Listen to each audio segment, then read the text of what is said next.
அனைவருக்கும் வணக்கம். இஞ்சி ஊறுகாய் போடுறதுக்காக கட் பண்ணிகிட்டு இருக்கிறேன் பாருங்கள்.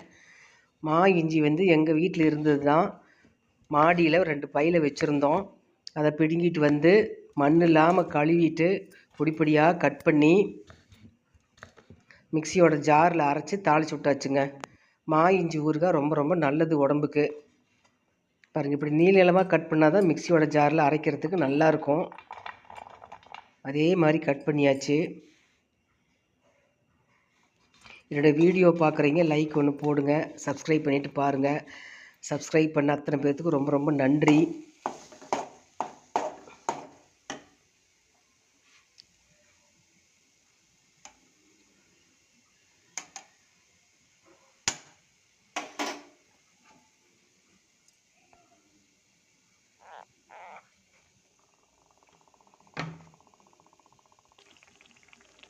அனைவருக்கும் வணக்கம். இஞ்சி ஊறுகாங்க. நல்லெண்ணெய் கொஞ்சம் 2 ஸ்பூனாட்டை ஊற்றினேன். கடுகு 4 போட்டுட்டேன்.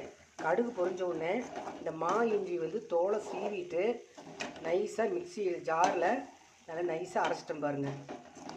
அடுத்தது மஞ்சத்தூள் கொஞ்சமாக போட்டேன். கல்லுப்பு போட்டிருக்கேன். மிளகாத்தூள் கொஞ்சம் தான் போடணுங்க. இந்தளவுக்கு வந்து காரம் இழுக்காது. இது இஞ்சி ஊறுகாய் சூப்பராக இருக்குது சாப்பிட்றதுக்கு. இஞ்சி ஊறுகாய் வந்து உடம்புக்கு ரொம்ப ரொம்ப நல்லதுங்க. 10 நிமிஷம் வெந்தால் போதும். எண்ணெய் மட்டும் கொஞ்சம் நிறையா செலவாகும். நல்லெண்ணெய் நிறையா ஊற்றி வேக வச்சிட்டோம்னா கெட்டே போகாது. 15-20 நாளைக்கு நம்ம வச்சுட்டு சாப்பிட்லாம். சுட சுட சாதம் போட்டு பிணைஞ்சு சாப்பிட்டா சூப்பராக இருக்கும். இட்லிக்கு தொட்டுட்டு சாப்பிட்டாவும் நல்லாயிருக்கும்.